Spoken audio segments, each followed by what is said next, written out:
Bom dia, turma, tudo bom com vocês? Vamos aqui começar um assunto bastante interessante, onde nós vamos estudar bastante em geografia e também história, que é o desenvolvimento brasileiro, no que diz respeito ao nosso capítulo, que são as indústrias, certo? Isso aqui é bastante interessante para nós entendermos como que a nossa história ela mudou e vocês vão estudar isso bastante, então preste atenção para a gente começar desde o sétimo ano a chegar lá no oitavo e no nono já conhecendo esses assuntos. Bom, vamos lá. Indústria no Brasil. Até o início do século XX, aqui no nosso país, tínhamos pouquíssimas indústrias, certo? E a maioria delas estava onde? Rio de Janeiro e São Paulo. Essas indústrias eram aquelas indústrias mais básicas, aquelas de consumo, de alimentos, de calçados e tecidos, comida e roupa, certo? E a nossa economia, ela era uma economia agroexportadora do café, até ali os anos 30. O café, como eu já expliquei para vocês, ele vai ser importantíssimo para o desenvolvimento de São Paulo, a maior cidade da América Latina. Então a nossa economia era somente vendendo matéria-prima, cana-de-açúcar, borracha, café, essas coisas. Tudo isso vai mudar, certo? E vai mudar por causa da quebra da Bolsa de Valores de Nova York. Isso vai ser chamado de a Grande Depressão. Vocês vão estudar isso em história. Essa Grande Depressão quebra a economia dos Estados Unidos, que era a economia mais firme que nós tínhamos no mundo. Quando a economia do país mais rico quebra, o mundo inteiro vai quebrar também. E isso vai afetar completamente o nosso Brasil, mas não de um jeito tão ruim como vocês estão pensando. Bom, como que os países que compravam o nosso café e faziam a nossa economia crescer não estavam mais comprando por causa da crise, o Brasil teve que se reinventar. E se reinventou com esse camarada aqui que vocês vão ouvir falar muito dele. O nome dele, Getúlio Vargas. Ok? Esse camarada que vocês estão vendo vai fazer a modificação do Brasil. Ele vai deixar de ser um país que só exporta produtos e vai se tornar um país industrializado. Então, Getúlio Vargas, como vocês estão, até o livro fala que vocês vão ver em história. Então, Getúlio Vargas ele vai implementar as indústrias de base aqui no Brasil. Quais são as indústrias de base? Essas aqui, ó. Essas indústrias que transformam matérias-primas em outros produtos. Por exemplo, o ferro. O ferro vai ser transformado em aço.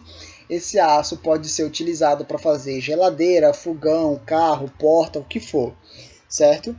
Essas indústrias de base, elas vão ser importantíssimas para que o Brasil ele comece, na sua base, a se desenvolver industrialmente. Então ele faz uma série de coisas que ajuda a aumentar esse desenvolvimento industrial. Ele começa a operar duas companhias importantíssimas no Brasil. Primeira, a Vale do Rio Doce, em 46, e a Siderúrgica Nacional, em Volta Redonda. Outra coisa que ele também vai criar é a famosíssima Petrobras, ok? Ele faz isso lá em 53. O governo dele vai ser conhecido como Era Vargas. Quando vocês tiverem aula de história, lembre-se do professor de geografia que falou sobre isso antes. E essa Era Vargas vai ser substituída por outro presidente muito importante que é chamado de Juscelino Kubitschek, para os íntimos JK. Ok, ele vai ficar de 56 até 61. Pessoal, pegue um caderno de vocês agora e escrevam o seguinte. O JK ele tinha como objetivo fazer o chamado, anotem no caderno, plano de metas, ok? Plano de metas. O que seria esse plano de metas? Um plano muito ousado para desenvolver o Brasil. E o lema desse plano era o seguinte: presta atenção, nós vamos desenvolver o Brasil 50 anos em apenas 5 anos, ok? Olhem aqui, 50 anos em 5. Então, o que significa? Em 50 anos o Brasil iria crescer em um período de 5 anos. Então, em 5 anos a gente ia crescer 50 anos, isso é muita coisa. E tudo isso para recuperar aquele atraso que nós tínhamos no nosso país até esse período, ok? E de que forma, professor, ele conseguiu fazer esse desenvolvimento? Já que o Brasil tinha suas indústrias de base na era Vargas, então a gente precisava de indústrias mais desenvolvidas, certo? Então ele abriu a economia para o capital estrangeiro. Então ele abriu a nossa economia para as indústrias de fora, ok? Então dessa forma ele implementou várias indústrias de bens de consumos duráveis, certo? Lembrando, nós tínhamos bens de consumos não duráveis. Por exemplo, essa Coca-Cola aqui. Não é bem a Coca-Cola, mas outros produtos não duráveis, tipo alimentos, essas coisas. Agora nós tínhamos indústrias de consumo duráveis, que a gente não tinha aqui na produção brasileira. Sobretudo eletrodoméstico e veículos. Então, nesse período, chegaram várias indústrias de fora de carros, de eletrodomésticos, e tudo isso fez um desenvolvimento muito grande aqui no Brasil. Tanto é que olha a propaganda do governo dele. Ele em um carro, não sei a marca desse carro, mas é um carro de uma indústria de fora. Geralmente Ford, esses carros aí que o professor não manja muito disso. Bom, essa industrialização toda ficou concentrada na região sudeste, que é a região mais desenvolvida economicamente e industrialmente do nosso Brasil. E isso atraiu um grande fluxo migratório. As pessoas começaram a se mudar para as cidades de São Paulo e Rio de Janeiro. Antes desse cara sair do poder, ele fez algo que a gente também nos dias de hoje conhece bastante. Juscelino Kubitschek foi responsável pela construção de Brasília. Sim, a capital do Brasil, que antes era no Rio de Janeiro. Sim, a capital do Brasil antes era no Rio de Janeiro. Agora seria em Brasília. Então ele constrói a capital no centro do Brasil. Professor, por que ele fez isso? Simples. Ele fez isso para desenvolver o centro do nosso país. Rio de Janeiro e São Paulo já estava desenvolvido. Não tinha necessidade da capital ser lá e o resto do país ser um país subdesenvolvido industrialmente. Então o que ele fez? Pegou a economia pegou a capital do Brasil, colocou lá no centro do Brasil, então todas as atenções foram para Brasília, os investimentos, as pessoas. Então, dessa forma, ele conseguiu desenvolver a região centro-oeste. Ok? Faça uma pesquisinha sobre o plano de metas, os objetivos e o que ele fez, e vocês me entreguem depois. Só um instante. Continuando. Depois desse presidente, nós tivemos em 1961 João Goulart. João Goulart ele vai ser um presidente importante também na nossa história. Ele vai instalar algumas políticas de reformas de base. Bom, essas reformas de base vão ser muito importantes porque ele vai reformular todo o sistema brasileiro, o sistema industrial, eleitoral, que ninguém gostou e ele saiu por causa disso, bancário, assim como fazer uma reforma agrária. Reforma agrária, coloquem-se no caderno de vocês também. Vou pedir 3 coisinhas para vocês, que vocês vão utilizar bastante isso. Eu vou explicar um pouquinho a reforma agrária no nosso horário pela tarde, ok? Então, eram medidas que iam aproximar o povo e ia fazer uma reforma para beneficiar todos os setores. Claro que uma política populista, uma política que desagrade as pessoas mais ricas em benefício do povão, não ia deixar a elite satisfeita. Ok? Então, em razão dessa política nacionalista, ele vai ser deposto, ele vai perder o poder de ser presidente do Brasil e vai se instalar um golpe militar em 1964. Vocês vão estudar isso aqui muito em história, muito mesmo.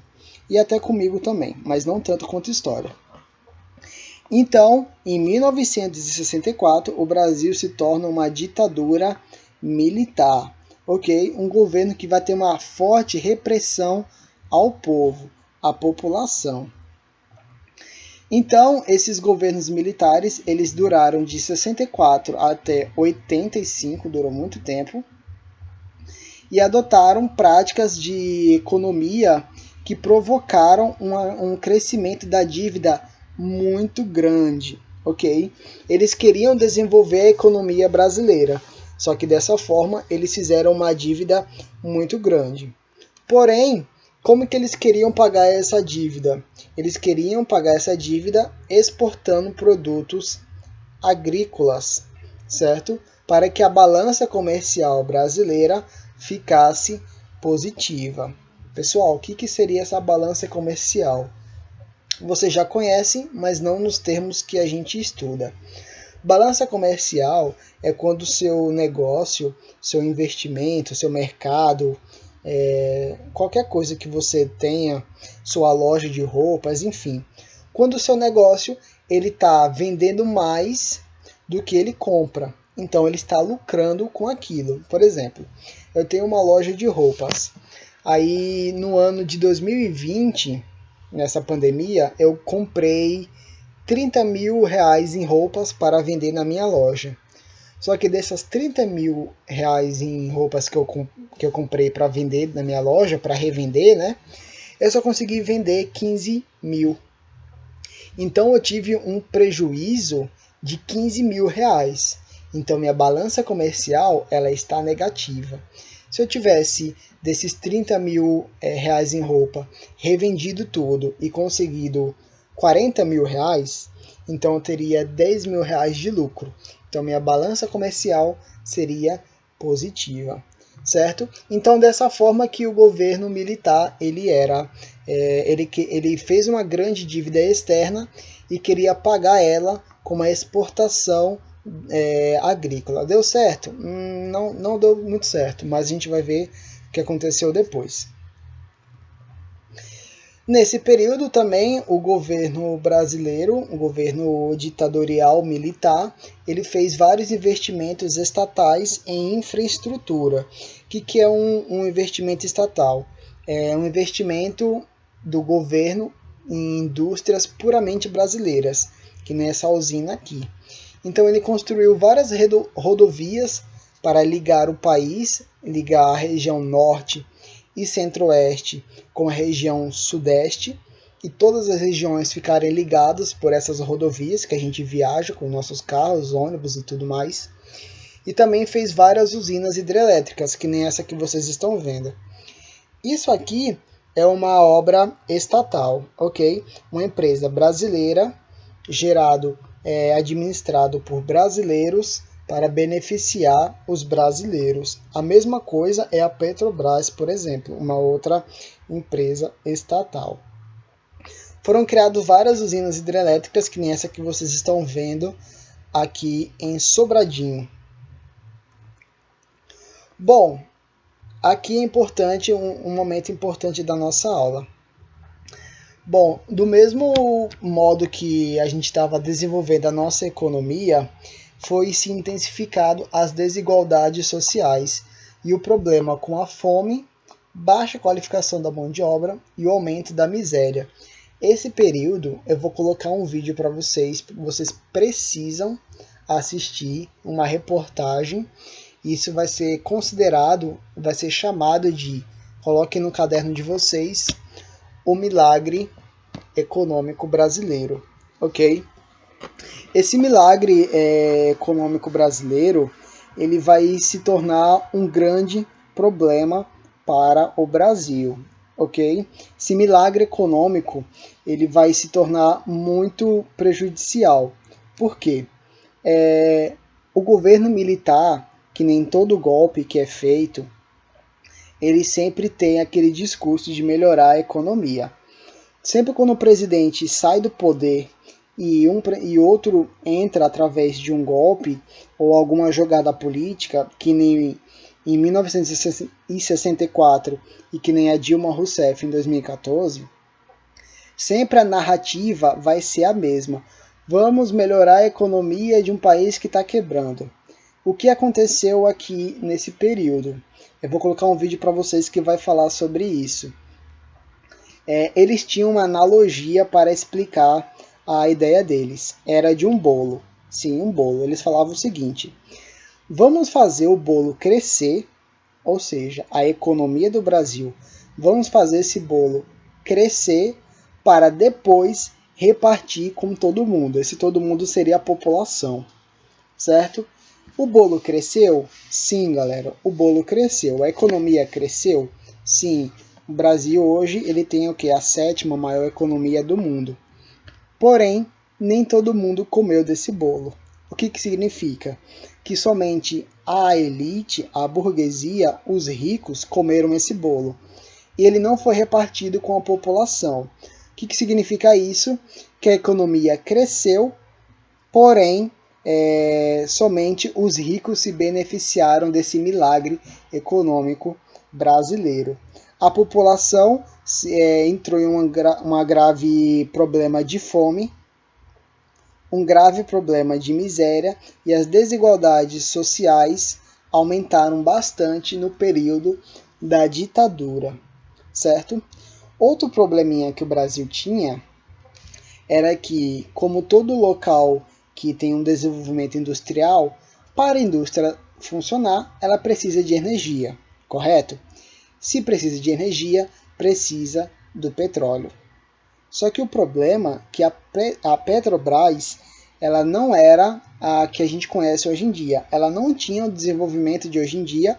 A gente não produzia petróleo no Brasil ainda. Então, o que era consumido no Brasil, ele era importado de vários países. O que significa? Além da gente crescer a nossa dívida, a gente gastava muito dinheiro comprando petróleo. Bom, o que acontece? O petróleo entrou em duas crises em 73 e 78.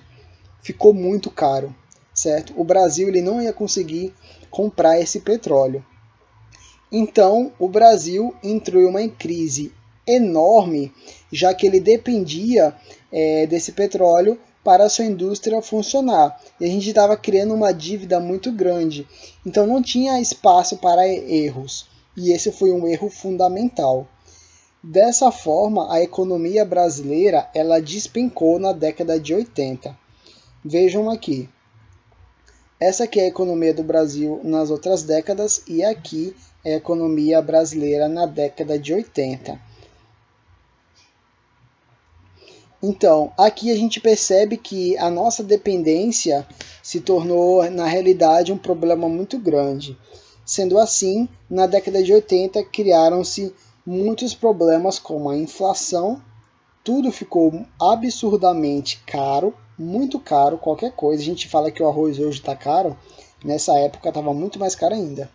A redemocratização, ou seja, a ditadura já estava perdendo força por causa dessas coisas, e as baixas expectativas econômicas. Galera, esse período ele vai ficar conhecido como a década perdida, só para vocês terem noção dos problemas econômicos que nós enfrentamos nessa época. Ok? Bom, a nossa aula de hoje é isso. Fiquem atentos à plataforma, façam as pesquisinhas que eu pedi para vocês, o plano de metas, a reforma agrária. Eu vou colocar um vídeo para vocês sobre o milagre econômico brasileiro e vejam as atividades que eu vou colocar na plataforma. A gente se encontra no nosso horário de tarde. Preste atenção nessa aula, valorizem esse assunto porque vocês vão utilizar ele bastante. e eu quero que todo mundo saia do 7º ano caprichado nesses assuntos. Beleza? Eu guardo vocês em nosso horário. Até a próxima.